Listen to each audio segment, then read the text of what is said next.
السلام عليكم ورحمة الله تعالى وبركاته. مرحبا بكم في فيديو جديد على قناتي. فيديو ديال اليوم ما طويلش بزاف، ساهل ماهل. غادي نوجد معكم واحد البيتزا ساهله لذيذه كتجي خفيفه، بيتزا ديال المحلات اللي كتخرجوا على برا وتاكلوها في الزنقه ولا كتعجب الوليدات. وجدوها في الدار، علاش لا؟ كتجي صراحه لذيذه ورائعه وخفيفه وهشيشه. المهم ما غاديش نطول عليكم بزاف، غادي نخليكم مع المقادير وطريقه التحضير. بالنسبه للمقادير راهم ساهلين، البيتزا راها معروفه كيصايبها، المهم اي واحد كيصايبها.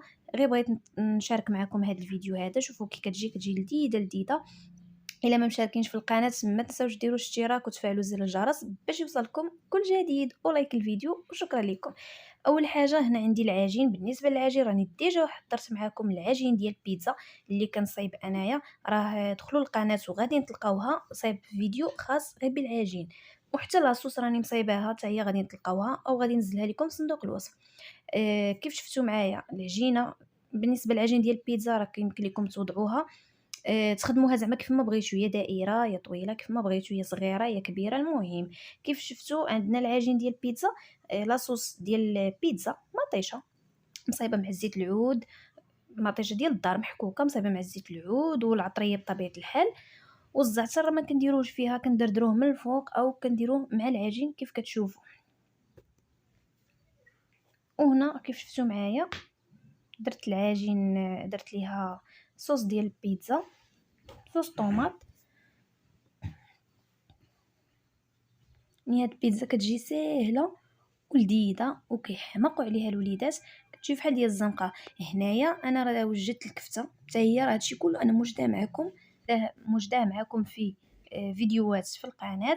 هنا بالنسبه للحشوه انا شلطت البصله، شلطتها صغيره بزاف وخليتها تشحر في الزيت، ومن بعد ضفت معاها فلفله حتى هي مقطعه مزيان، وعاد ضفت ليها الكفته.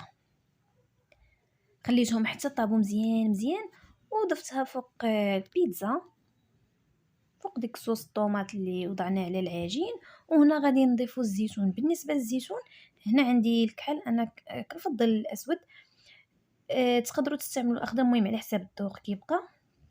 هنا عطيت لبنتي الصغيره هي اللي قطعت لي الزيتون، يعني ما خديتش داك المقطع، عندي الزيتون صين وقطعته لي بنتي. المهم راه كل زيتونه في شكل على حساب الحجم.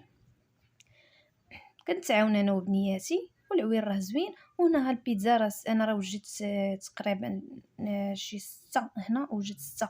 وحتى كطيب بيتزا يعني كندخلها للفرن حتى كطيب، عاد كندير ليها فرماج موتزاريلا ولا بغيتو يجيكم زوين زوين ومعلق كتحكوا معاه الفرماج، فرماج حمر مع موتزاريلا كيعطينا واحد المذاق زوين وتعليكه.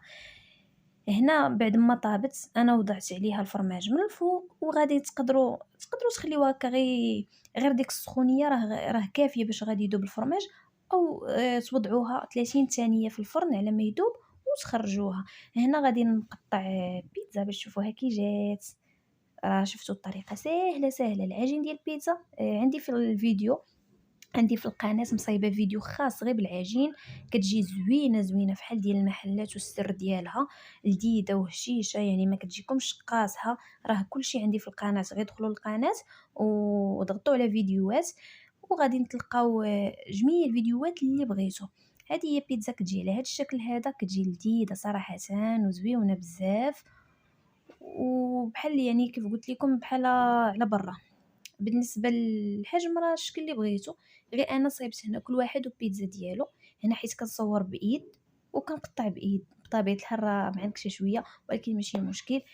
التليفون شاده بايد وكنصور بايد، يعني هادشي علاش ما قطعتهاش مزيان. طريقه التقطاع راك شفتوها كيف كتجي، كنقطعها بحال هكا كتجي بحال ديال المحلات. وهذا هو الفيديو اللي وجدت معكم اليوم. كنتمنى ينال اعجابكم ونكون فدتكم بشي حاجه. شكرا لكم والى اللقاء الى فيديو اخر ان شاء الله. مرحبا بارائكم، اي سؤال مرحبا. خليوا لي اي تعليق. وإلا مازالين ما مشاركينش في القناه فما تنساوش تشتركوا في القناه وتفعلوا زر الجرس باش هكا يوصلكم كل جديد، وما تنساوش ديروا لايك للفيديو.